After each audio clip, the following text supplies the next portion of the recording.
આ 20 વીઘાનો નારિયેળનો બગીચો વેચવાનો છે મધુવંતી નદીને કિનારે, મેંદેડા સાસણ રોડથી 1 કિલોમીટર અંદર નાની ખોડિયાર ગામમાં, તાલુકો મેંદેડા, જિલ્લો જુનાગઢ।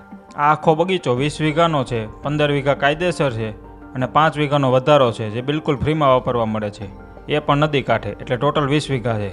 આ બગીચામાં 1400 નારિયેળીના ઝાડ છે 12 વર્ષ જૂના, અને જો આવકની વાત કરીએ તો મહિનાની આવક 1 લાખ રૂપિયા કરતાં વધુની છે। આ જમીન ફાર્મ હાઉસ માટે પરફેક્ટ છે નદીને કિનારે। પાણીની વાત કરીએ તો 365 દિવસ મધુવંતી નદી વહે છે, એક કૂવો છે 85 ફૂટ અને 250 ફૂટ બોરવેલ છે, 2 માળનું પાકું મકાન છે, એક ઓસરી અને 2 રૂમ નીચે અને ઉપર પણ 2 રૂમ છે। જમીનની કિંમતની વાત કરીએ તો આ જમીનના 1 વીઘાના 25 લાખ રૂપિયા રાખેલા છે। માલિકનો નંબર વિડીયોમાં આપેલો છે, તો સીધો જ માલિકનો સંપર્ક કરો। જો તમારે પણ દલાલ આપ્યા વગર ઝડપથી જમીન, દુકાન કે મકાન વેચવું હોય તો વિડીયો બનાવવા આજે સંપર્ક કરો અને ધંધાની જાહેરાત માટે પણ સંપર્ક કરો।